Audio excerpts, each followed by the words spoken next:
मैं छोटा था ना, मतलब अभी भी मैं छोटा हूँ। तब ना लोग मुझे बहुत चिढ़ाते थे, मुझे परेशान करते थे और वो खुश होते थे। फिर मैंने सोचा क्यों ना उनके इसी हंसी से पैसे लिया जाए, और तब से मैं जोकर बन गया।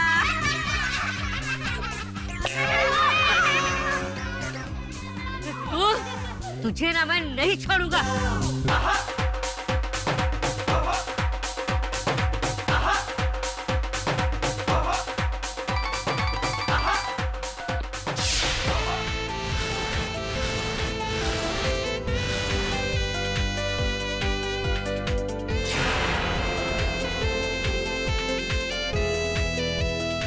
ए रैम्बो, अब मैं तुझे नहीं छोड़ूंगा।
तुम?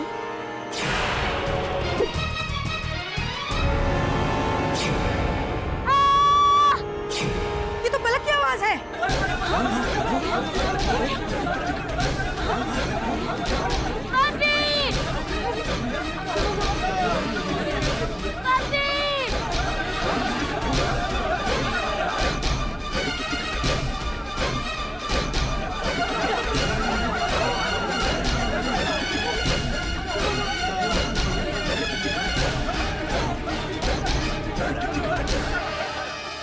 कैसे क्या?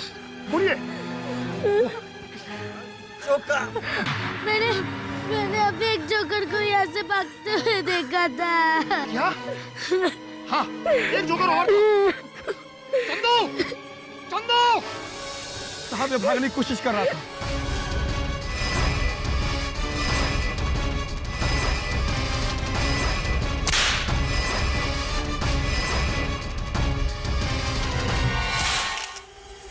मैंने किसी को नहीं मारा साहब। तो तू भाग क्यों रहा था? मैं भाग नहीं रहा था साहब, मैं तो छोटे छोटे बच्चों के साथ खेल रहा था साहब। मैं सच कह रहा हूँ साहब। बॉडियों पे चाकू के एंगल तो साफ दिखाई दे रहा है कि इन्हें किसी छोटे कद के आदमी ने मारा है। कितने छोटे आदमी ने? ये कोई 4 फीट के आदमी ने। तू चाकू लेकर पार्टी में क्यों आया था? साहब मैं तो बच्चों को फनी खेल दिखाने के लिए लाया था चाकू साहब। फनी खेल दिखाने के लिए? जी साहब। चाकू? जी और वो भी साहब। बच्चों को? जी साहब। ले चलो इसे। साहब कुछ नहीं किया साहब। अरे बचाओ, कोई बचाओ, मुझे बचाओ। मुझे समझ में नहीं आ रहा कि मैं आपकी बात कैसे मानूं कि आप माँ हैं और हर माँ को ऐसा लगता है कि उसका बेटा निर्दोष है। दूसरी तरफ ये समाचार पत्र है, ये देखिए, हर समाचार पत्र का यही कहना है कि आपका सुपुत्र चंदू ही हत्यारा है। अब किसकी बात मानूं? मैंने चंदू को बहुत मुश्किलों और गरीबी में पालकर बड़ा किया है। भूख और गरीबी इंसान से सब कुछ करवा देती है, पर मेरा चंदू ऐसा नहीं है। एक बार मैं और चंदू 2 दिन से भूखे थे और तभी हमारे घर के सामने एक ब्रेड पाव वाला अपनी साइकिल छोड़कर कहीं चला गया।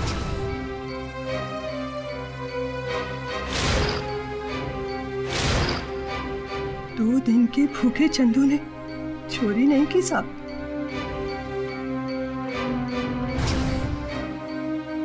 मेरा चंदू तो एक मच्छर को मारने से पहले भी 1000 बार सोचता। ठीक है प्रना जी, मैं मिलता हूँ चंदू से जाकर, मैं लड़ूंगा उसका केस। लेकिन सब इस न्यूज़पेपर में और जो मीडिया बोल रही है वो। वरुण, जब मैदान में हर बात तुम्हारे विरुद्ध हो और फिर वहां जीत प्राप्त करो, उसी को असल मायने में जीत कहा जाता है। योर ऑनर, यही सच है। मिस्टर सक्सेना और रैम्बो का कत्ल मिस्टर चंदू ने ही किया है। इनफैक्ट रैम्बो ने मरने से पहले ये कहा भी था कि उसे और मिस्टर सक्सेना को एक जोकर ने मारा है। फॉरेंसिक इन्वेस्टिगेशन से भी पता चला है योर ऑनर कि चाकू फेंकने वाले की हाइट करीबन 4 फीट की है। आपकी हाइट भी 4 फीट है, राइट? जी right. Your honour, postmortem report के अनुसार चाकू करीब 5 से 6 फीट की दूरी से फेंका गया है। अब इतनी दूर से चाकू फेंकना और वो डायरेक्टली दिल पर लगे, इसके लिए तो महारत हासिल होनी चाहिए, और इसमें तो मिस्टर चंदू निपुण है। ये तो इनफैक्ट उड़ते हुए सेब को भी अपने चाकू से 2 हिस्सों में काट सकते हैं। जी।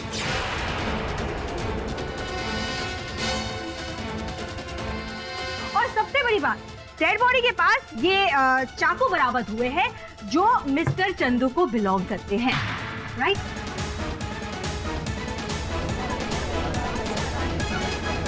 हाँ जज साहब, ये चाकू मेरा जरूर है जज साहब, पर मैंने किसी को नहीं मारा जज साहब, मैंने किसी को नहीं मारा। और भला मैं किसी को मारने के लिए अपना ही चाकू क्यों इस्तेमाल करूंगा? मैं ऐसा क्यों करूंगा? क्योंकि तुम जोकर हो। हाँ, मैं जोकर हूँ, पर मैं डफर नहीं हूँ। योर ऑनर, हमारे पास इस केस का एक आई विटनेस भी है, पर क्योंकि वो नाबालिग है इसलिए मैं इंस्पेक्टर दवे को, जो इस केस के इन्वेस्टिगेटिंग ऑफिसर है, उन्हें कटघरे में बुलाने की जरूरत चाहूंगी। इजाजत है। इंस्पेक्टर दवे, आपको पलक यानी कि हमारी आई विटनेस ने क्या बताया? जब मैं पलक से मिलने उसके घर गया तो उसने मुझे बताया कि मैंने अभी एक जोकर को यहाँ से भागते हुए देखा था।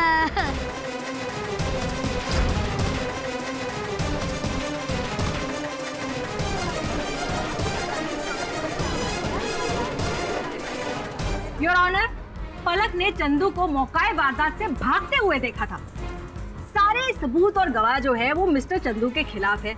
मैं कोर्ट से गुजारिश करती हूँ कि जल्द से जल्द चंदू को कड़ी से कड़ी सजा सुनाए। धीरज दीक्षित, धीरज, आज निर्णय सुनने की बड़ी जल्दी है आपको। अब अगर आपको आपत्ति ना हो तो मैं इंस्पेक्टर साहब से चंद प्रश्न कर लूं। Thank you. दवे साहब, पलक ने चश्मदीद गवाह है, तो क्या उन्होंने चंदू को हत्या करते हुए देखा, चाकू फेंकते हुए देखा? नहीं, उसने पीछे से चंदू को भागते हुए देखा। पीछे से चंदू को भागते हुए देखा। इस बात पर भी ध्यान दिया जाए योर ऑनर कि पलक ने केवल किसी छोटे कद के व्यक्ति को जोकर का पोशाक पहने हुए पीछे से भागते हुए देखा। इस कारण मेरा अनुमान है कि वो 100% ये नहीं कह सकती कि वो चंदू ही था।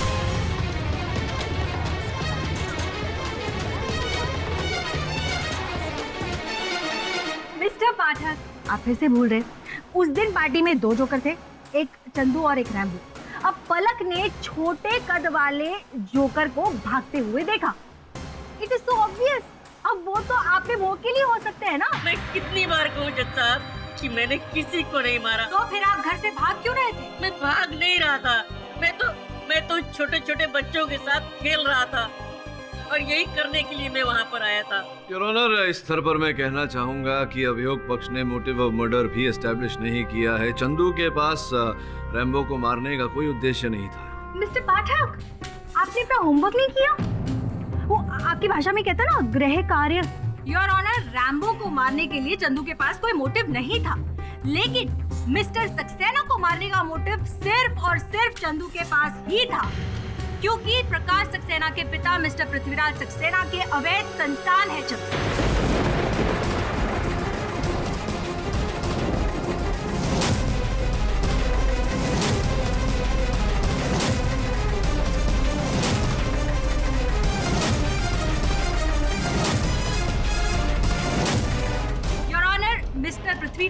अपर्णा जी दोनों का अफेयर चल रहा था। दोनों शादी भी करने वाले थे, लेकिन उससे पहले ही अपर्णा जी माँ बन गई। मैं इस बच्चे को नहीं अपना सकता। लोग क्या कहेंगे? इतने बड़े बिजनेसमैन का इतना छोटा बेटा। एक बोने को मैं अपने बेटे होने का हक नहीं दे सकता। आज के बाद मेरा और तुम्हारा हर रिश्ता खत्म।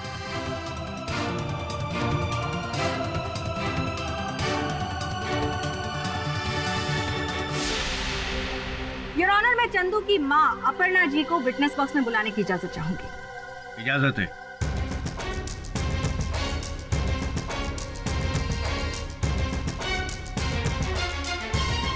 अपर्णा जी, मैंने जो अभी अभी कहा वो सच है? चंदू पृथ्वीराज का ही बेटा है।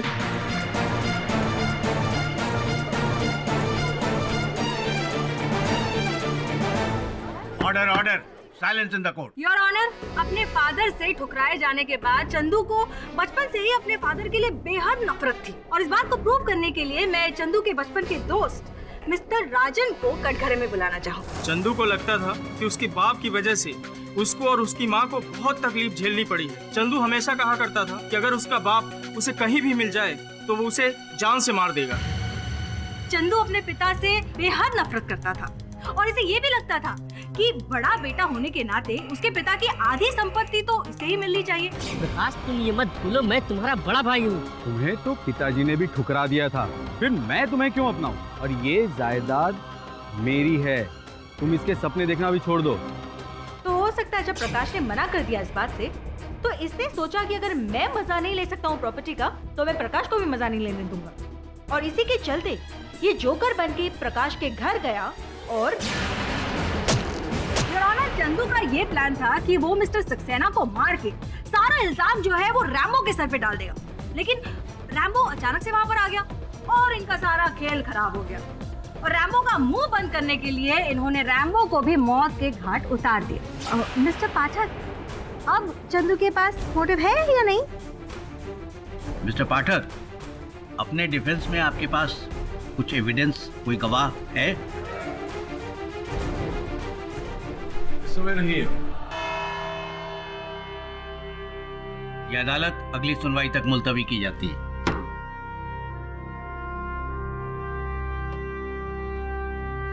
मिस्टर पाठक, मैं जानती हूँ इस बार तो मैं आपको हरा ही लूं, लेकिन इस बात की मुझे कोई खुशी नहीं हो रही है। You know why? क्योंकि आपने एक केस ही गलत चुना है।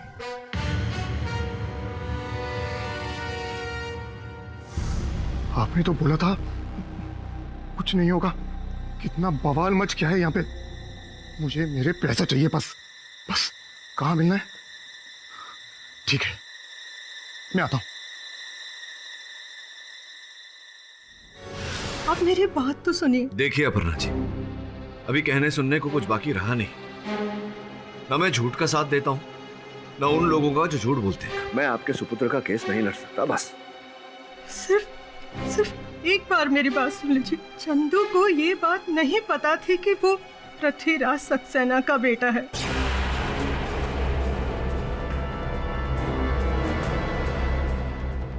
क्या मतलब? मैंने चंदू को कभी नहीं बताया कि उसका बाप कौन था। मेरे लिए तो पृथ्वीराज सक्सेना उसी दिन मर गया था जिस दिन उसने मेरे बेटे को अपनाने से इनकार किया।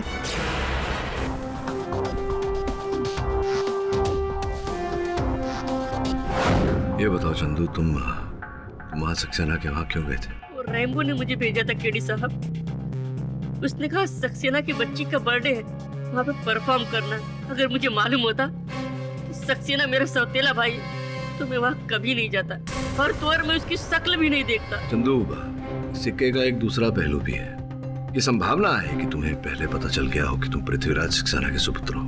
तुम्हारे मन में बदले की भावना जागी हो, और इसी भावना के चलते तुमने हत्या की हो प्रकाश सक्सेना की। ठीक है केडी साहब, आप भी मुझे छोड़ के जाना चाहते हैं तो जा सकते हैं। जब पैदा हुआ तो मेरे बाप ने मुझे अपनाने से इनकार कर दिया। जब थोड़ा बड़ा हुआ तो समाज ने मुझे अपनाने से इनकार कर दिया। लोग मुझसे बात करने में भी शर्माते हैं केडी साहब। कभी भी किसी ने मेरी कोई मदद नहीं की, कोई मदद नहीं की। देखो चंदू, अगर तुम निर्दोष हो तो तुम्हें कुछ नहीं होगा, लेकिन अगर तुम अपराधी हो तो मैं स्वयं तुम्हें दंड दिलाऊंगा। ठीक है केडी साहब, आप जानना चाहते हैं ना मैं कि जोकर कैसे बना? मैं हमेशा से डॉक्टर बनना चाहता था, इसलिए मैं हमेशा मेडिकल और बायोलॉजी पढ़ता था। एक बार मैथ की क्लास में मुझे बायोलॉजी पढ़ते देख मैथ के टीचर ने मुझे पकड़ लिया, पकड़ के मुझे प्रिंसिपल के पास लेके गया। तो पता है प्रिंसिपल ने मुझे क्या कहा? कहा जी जोकरगिरी मत करो, अगर यही करना है तो जाके किसी सर्कस में भर्ती हो जाओ, और वैसे भी तुम जोकर के जैसे ही तो दिखते हो। तब मैंने सोचा हाँ प्रिंसिपल तो ठीक ही कह रहा है, और तब से मैं जोकर बन गया केडी साहब। मुझे लगता है इसकी खिसक गेली, वो पार्टी में कुछ और बोल ले रहा था, कुछ और बोल रहा है। उस जलसे में चंदू के अतिरिक्त भी किसी और व्यक्ति की हाइट, उसकी कद 4 फीट की थी। श्रवण, क्या बात कर रहे हो बॉस? ये तो आपने सोचा ही नहीं। ये देखा, अब पता लगा कि ये कौन है जिसका कद 4 फीट है। इसकी पूरी जन्म कुंडली मुझे चाहिए। पता ना बॉस।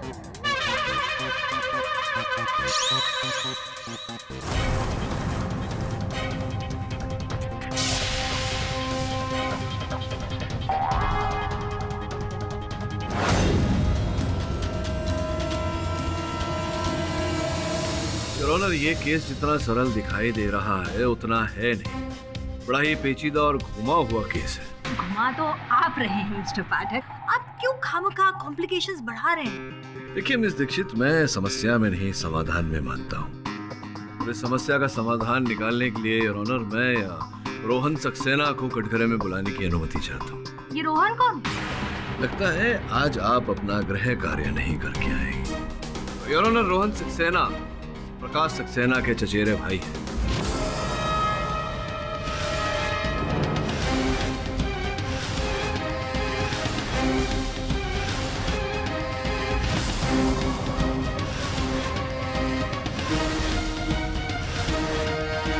रोहन जी, कैसे हैं आप? क्षमा चाहता हूं आपको यहाँ अदालत में आने का कष्ट दिया। ये बताइए कि आपके और आपके भाई साहब प्रकाश जी का व्यवसाय एक ही है, बांध काम करते हैं आप लोग, भवन निर्माण करते हैं, बिल्डर्स हैं आप लोग? जी हाँ, ये हमारा खानदानी बिजनेस है, लेकिन प्रकाश और मैं काम अलग अलग करते हैं। अलग अलग काम करते हैं? तो आपका अपना व्यवसाय कैसा चल रहा है? बहुत अच्छा। अद्भुत बात है, क्योंकि आपके बैंक अकाउंट की सूची देखकर तो ऐसा नहीं लगता। योर ऑनर, रोहन जी के बैंक अकाउंट के स्टेटमेंट को देखकर साफ पता लग रहा है कि पिछले 5 वर्षों से ये भारी कर्जे में, भारी ऋण में डूबे हुए हैं। योर ऑनर, केवल इतना ही नहीं, शहर के एक बहुत ही महत्वपूर्ण इलाके में इनकी पुश्तैनी जमीन है, और उस जमीन को लेकर दोनों भाइयों में पिछले 5 वर्षों से विवाद चल रहा था। प्रकाश सक्सेना वहाँ अपने दादाजी की अंतिम इच्छा के अनुसार एक मंदिर बनवाना चाहते थे, और रोहन वहाँ एक मॉल बनवाना चाहते थे, जिसके कारण ये कर्ज मुक्त हो जाए, ऋण मुक्त हो जाए। सही कह रहा हूँ मैं? जी हाँ, तो इसमें बुराई क्या है? इस सारी बातों का हमारे केस से क्या लेना देना है? मैं समझाता हूँ योर ऑनर, और समझाने के लिए मैं उस छोटे से जमीन के टुकड़े का जो सुरक्षा कर्मी है, चौकीदार है, उसे कटघरे में बुलाने की अनुमति चाहता हूँ। अनुमति? बहादुर साहब, सक्सेना वंश की जिस जमीन की आप निगरानी करते हैं, वहाँ ये रोहन साहब का आना जाना रहता है? जी साहब, ये तो वहाँ का चक्कर लगाता ही रहता था, रोज प्रकाश साहब से लड़ा किया करता था। रोहन, ये जमीन सिर्फ मंदिर की है, और यहाँ मंदिर ही बनेगा और कुछ नहीं। इस जमीन से दूर रहो रोहन, मैं तुम्हें आखिरी वार्निंग दे रहा हूँ। और मैं भी तुम्हें आखिरी बार वार्निंग दे रहा हूँ, ये जमीन मुझे दे दो, वरना मैं तुम्हें भी दादाजी के पास ऊपर भेज दूंगा। फिर वहां बैठकर बनाते रहना मंदिर का नक्शा उनके साथ।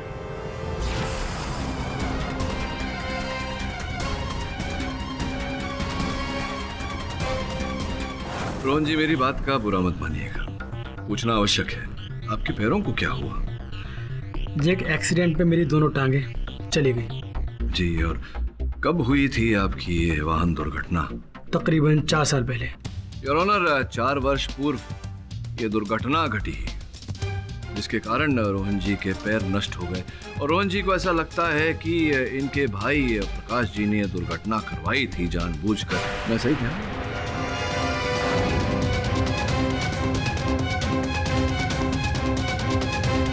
जी हाँ, रोहन को लगता था कि कार एक्सीडेंट भी प्रकाश ने ही कराया था। हाँ रोहन, बोलो। तुमने मेरा एक्सीडेंट करवा कर मुझे अपाहिज किया है। देखना मैं तुम्हारी जिंदगी कैसे बर्बाद करता हूँ। कितनी बार समझाऊं इसे? क्या हुआ? वही रोहन का रोज रोज का नाटक। कितनी बार बोलूं, मैंने उसका एक्सीडेंट नहीं करवाया है।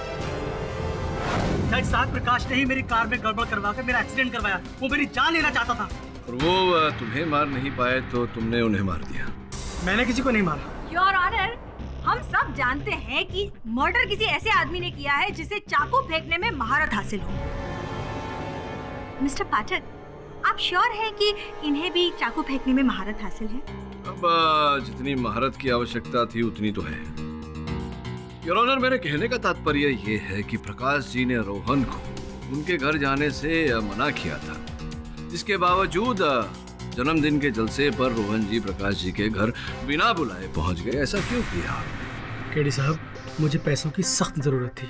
मैं प्रकाश से इस बारे में बात करने गया था, ना कि उसका खून करने। अगर आप अपने भाई साहब प्रकाश की हत्या करना नहीं चाहते थे, उन्हें मरवाना नहीं चाहते थे, तो रैम्बो को उनकी हत्या का सुपारी देने की क्या आवश्यकता थी?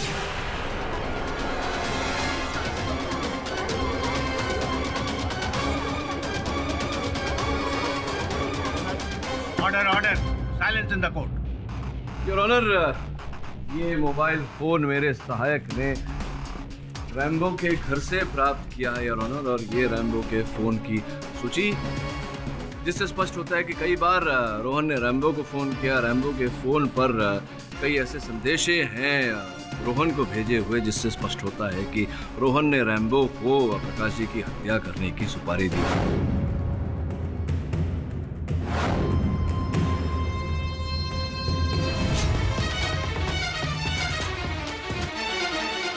योर ऑनर, फोरेंसिक रिपोर्ट के अनुसार हत्यारे का कद 4 फीट है, और चूंकि रोहन साहब व्हील चेयर में बैठे हैं, जमीन से इनकी ऊंचाई भी करीब करीब 4 फीट ही है।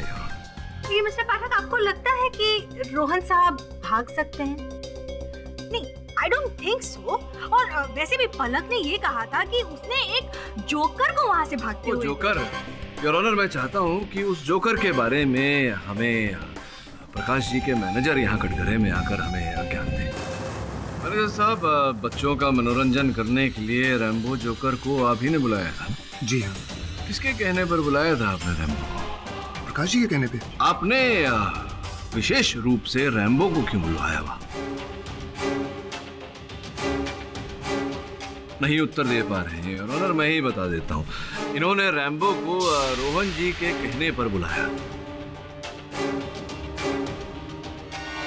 हाँ, लेकिन उन दोनों मर्डर से मेरा कोई वास्ता नहीं है। झूठ बोल रहे हैं, आपका वास्ता है, और मैं बताता हूँ कि आपका वास्ता कैसे है। योर ऑनर, प्रकाश जी की हत्या से 1 सप्ताह पूर्व मैनेजर साहब ने उनकी कंपनी में एक बहुत बड़ा फ्रॉड किया था। 22 लाख रुपए कंपनी के अकाउंट से निकाल लिए थे, और ये जानते थे कि एक न एक दिन प्रकाश जी को पता चल ही जाएगा।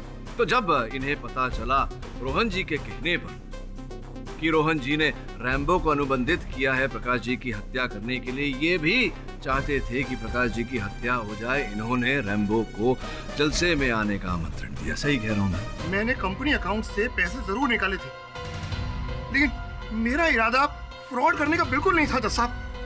क्या आप वो पैसे वो रुपए दान में देने वाले थे? मेरी बहन की शादी थी। लड़के वालों ने अचानक महंगी कार मांग ली और मेरे पास उस समय इतने पैसे नहीं थे। मैंने सोचा कि अभी कंपनी के अकाउंट से पैसे निकाल लेता हूँ और बाद में जब मेरे पास पैसे होंगे तो मैं वापस कंपनी के अकाउंट में पैसे डाल दूंगा। डाले आप? नहीं, लेकिन मर्डर वाली बात में मैं शामिल नहीं हूँ, क्योंकि अगर मुझे पता होता कि रैम्बो प्रकाश जी को मारने के लिए उनके घर में आ रहा है तो मैं उसे कभी नहीं घुसने देता। सक्सेना साहब को मारने का प्लान अगर होगा तो वो सिर्फ और सिर्फ इस रोहन का ही होगा। वहां से कौन सा जोकर भागा इस बात की जानकारी भी इस रोहन को ही होगी। ये सच है कि मैंने रैम्बो को हायर किया था।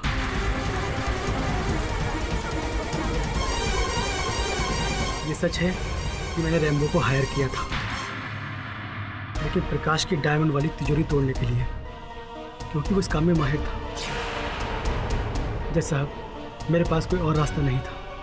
मुझे पता था कि प्रकाश की तिजोरी में करोड़ों के हीरे हैं और मुझे यह भी पता था कि वो तिजोरी कहाँ रखी है। इसीलिए मैंने मैनेजर से रैम्बो को हायर करने के लिए कहा। मेरा प्लान था कि बर्थडे पार्टी में रैम्बो तिजोरी तोड़ेगा और मैं वहाँ से सारे हीरे लेकर निकल जाऊंगा, लेकिन उस रात कुछ और ही हुआ। देख रोहन, वो जमीन हमारे पुरखों की है और वहाँ मंदिर बनेगा तो ही उनकी आत्मा को शांति मिलेगी। तुम समझ क्यों नहीं रहे हो प्रकाश? मैं सर से लेकर पांव तक कर्ज में डूबा हूं। पता है, ये ले, देख, इन पैसों से तेरा कर्ज उतर जाएगा। और जब मुझे पैसे मिल गए तब मैंने रैम्बो को चोरी करने से मना कर दिया। ठीक है, डायमंड चोरी नहीं करूंगा और जो एडवांस लिया है वो वापस नहीं करूंगा। ये है उसकी ज़ेरॉक्स कॉपी।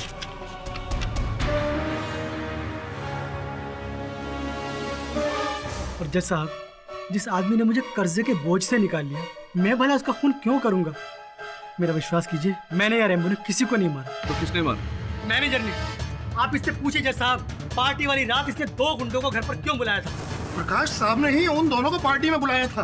अच्छा, क्यों? वो मैं और प्रकाश साहब कभी कभी हीरोइन का नशा लेते थे।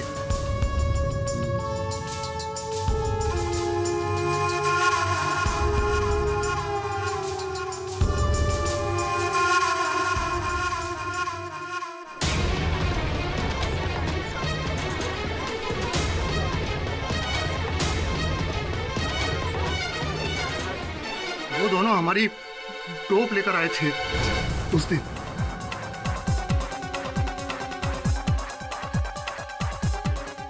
साहब, ये कत्ल रोहन ने ही किया है और इसमें इसकी क्राइम पार्टनर है ये अंकिता।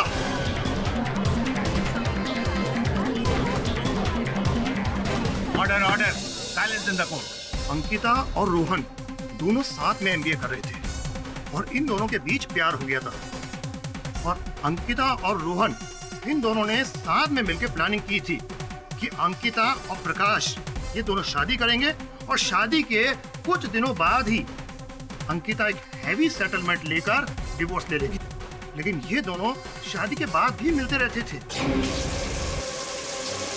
अंकिता, लीव इट, मैं तुमसे बात कर रहा हूँ। तलाक क्यों नहीं ले रहे हो तुम? कितने और इंतजार करवाओगी मुझे? जल्दी करो, वक्त नहीं है मेरे पास। ये सच है कि प्रकाश के साथ मेरी शादी एक प्लान के तहत हुई थी, लेकिन प्रकाश इतने अच्छे इंसान थे, वो मुझसे बेहद प्यार करते थे। जब मुझे पता लगा कि ये रोहन सिर्फ मुझे पैसे के लिए यूज कर रहा है, तो मैंने उसका साथ हमेशा हमेशा के लिए छोड़ दिया। रोहन, अगर दोबारा तुमने मुझसे इस तरीके से बात की तो मैं प्रकाश को सब कुछ बता दूंगी। लास्ट वार्निंग है मेरी, मुझसे और मेरी फैमिली से दूर रहो तुम, समझे? मिस्टर पाठक, आपकी थियरी की तो हवा निकल गई। अब आप मान लीजिए कि आपके मुवक्किल मिस्टर चंदू ना वही कातिल है। अरे मैं कितनी बार कहूँ कि खून मैंने नहीं किया। केडी साहब, इस पागल औरत को समझाइए कि जोकर मैं हूँ या ये है। खून मैंने नहीं किया, इसे ये क्यों समझ में नहीं आता? चंदू, शांत हो जा। अदालत इमोशंस पर नहीं चलती है मिस्टर चंदू, सबूतों और गवाहों पर चलती है। योर ऑनर, चंदू ने ही मिस्टर सक्सेना और रैम्बो का कत्ल किया है। मैं अदालत से दरख्वास्त करूंगी कि इसे फांसी की सजा सुनाई जाए।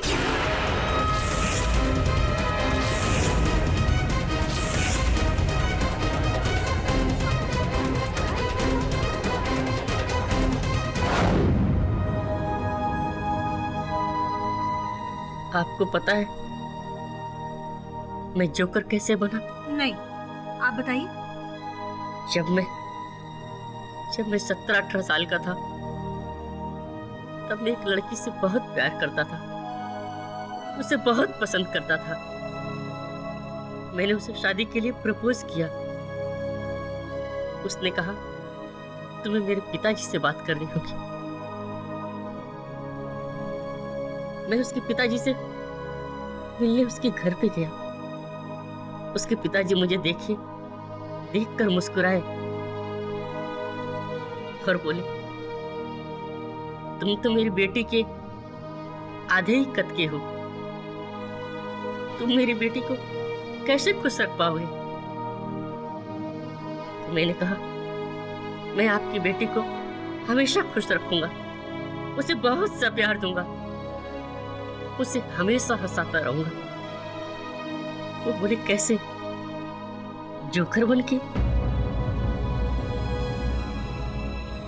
तब मैंने सोचा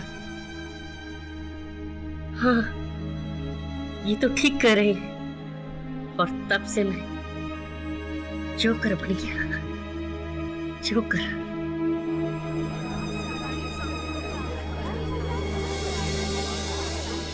झूठा और मक्कार इंसान है ये। योर ऑनर, हर बार अपने जोकर बनने की कोई अलग ही कहानी सुनाता है। इस आदमी की बातों पर भरोसा कैसे किया जाए?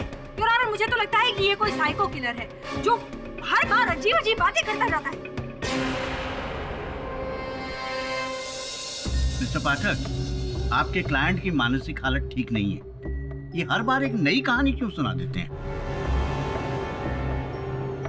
आपके पास इनके डिफेंस में कोई ठोस एविडेंस या गवाह है?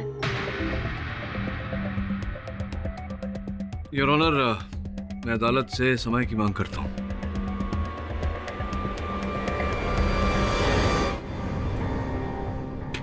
सना जी, ये बार बार चंदू अलग कहानियां क्यों सुनाता है? चंदू अपने बचपन की किसी यादों को छुपाने के लिए अक्सर ऐसी कहानियां बनाकर सुनाया करता था जो शायद अब उसकी आदत बन चुके हैं। और मैं सच कहती हूँ केडी साहब, मेरे चंदू ने किसी को नहीं मारा। मुझे बचा लीजिए। निश्चित रहिए, जब तक मैं हूँ आपके बेटे को कुछ नहीं होगा। जरा छोड़ के आजा रिक्शा तक। आपको क्या लगता है सर? मुझे ऐसा लगता है वरुण की चंदू ने यह हत्या नहीं की। सही कहा उसने, वो जोकर है, डफर नहीं। अगर उसने हत्या की होती तो वो अपने ही चाकुओं का उपयोग नहीं करता। कातिल जो भी है सक्सेना को मारने आया था, रैम्बो बिना मतलब का मारा गया। तो वो कहते हैं ना, गेहूं के साथ घुन भी बच गया। मेरी सरल सी बात है, मैं पहले क्यों नहीं समझा? कौन सी बात? जरा वो रैम्बो के फोन की जो सूची है वो दे, और फोन दे जरा उसको।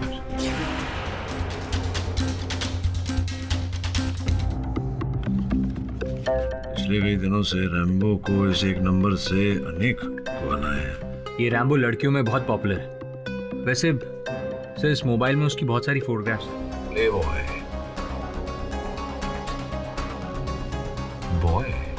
नहीं, ये तो मैन है। देख,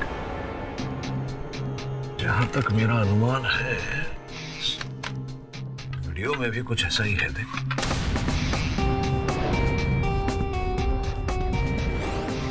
योर ऑनर, अभियोग पक्ष महोदया ने जो कहा था वो बात बिल्कुल सत्य है। ये हत्याएं, दोनों हत्याएं जो हुई हैं, ये एक जोकर ने ही की है। किंतु परंतु वो जोकर मेरा मोक्किल चंदू नहीं, कोई और है। और जैसा कि मैंने पहले कहा था, ये दोनों हत्याएं एक जोरू अर्थात एक महिला के कारण हुई है। मिस्टर पाठक, अब ये कौन सा नया नाटक है?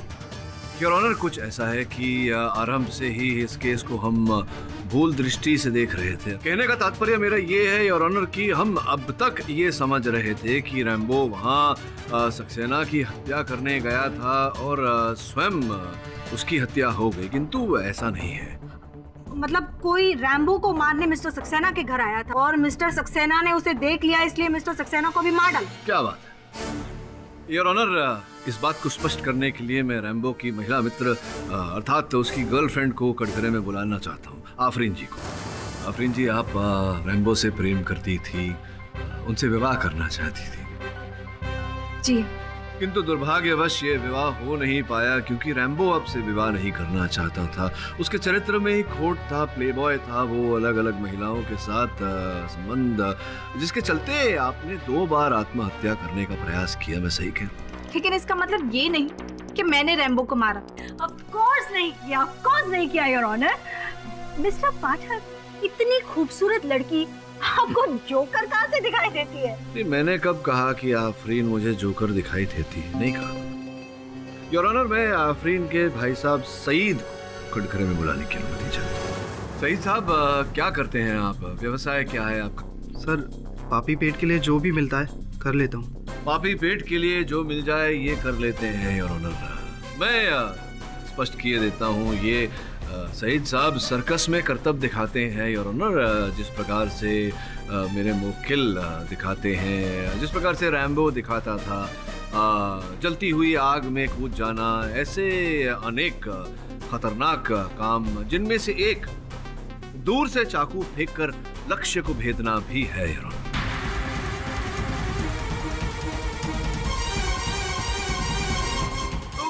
ये बताओ सईद साहब के उस दिन पलक की पार्टी में, उस जलसे में क्यों गए थे? मैं किसी बर्थडे पार्टी में नहीं गया था सर। नहीं गए थे आप? जी नहीं, मैं नहीं गया। योर ऑनर, मेरे पास एक सीडी पड़ी है यहाँ, आपकी अनुमति हो तो चलाऊं? अनुमति।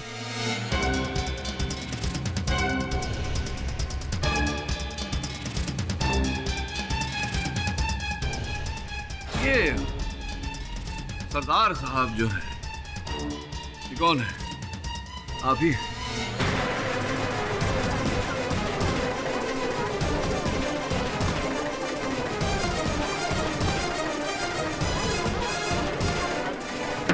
Silence in the court. Your honour, Saeed साहब ही हैं सरदार की वेशभूषा पहनकर।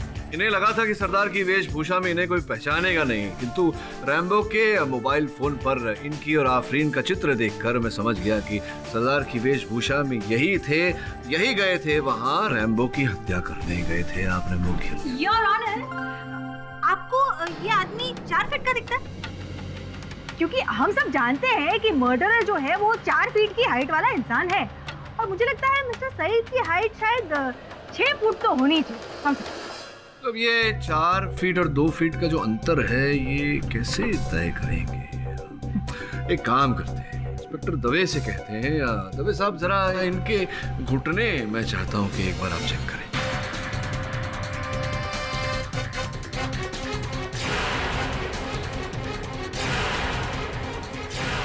हाँ वो देखिए घुटने इनके। ऐसा नहीं लगता आपको इनके घुटने देखकर कि ये घुटनों पे चल रहे हैं आजकल? हो गया ना सीधा 6 फीट का आदमी 4 फीट का।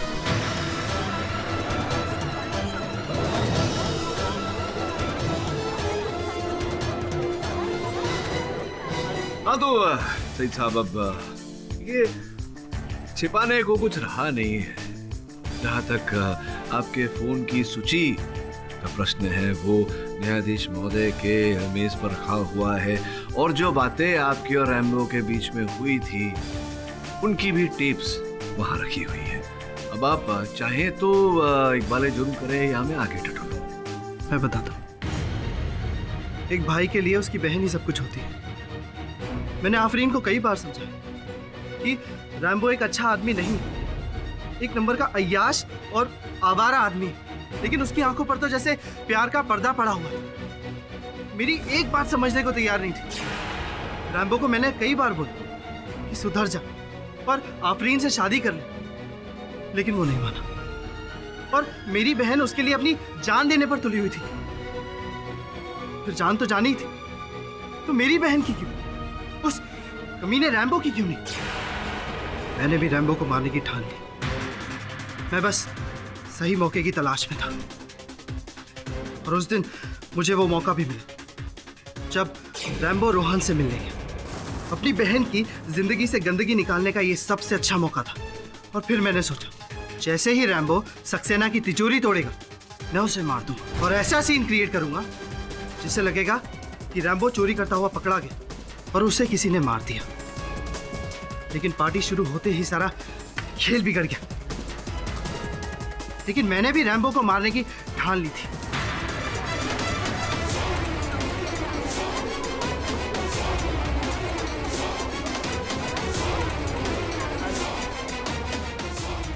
और अपने कई कर्तव्य मैं घुटनों के बल भी चलता था, जिससे मेरे लिए यह काम और भी आसान हो गया।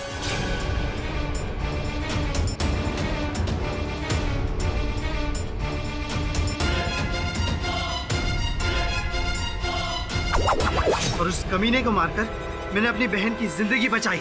मैं समझ रहा हूँ कि आपने जो किया आपकी बहन के लिए आपके मन में जो आदर है, प्रेम है, उसके चलते किया। लेकिन जो रास्ता आपने चुना दुर्भाग्यवश वो गलत था। Defence rest your. तमाम सबूतों और गवाहों को मद्देनजर रखते हुए ये अदालत इस नतीजे पर पहुंची है कि सईद असली मुजरिम है। इसलिए अदालत उन्हें उम्र कैद की सजा सुनाती है और चंदू को सभी आरोपों से बाइज्जत बरी करती है। The case is closed.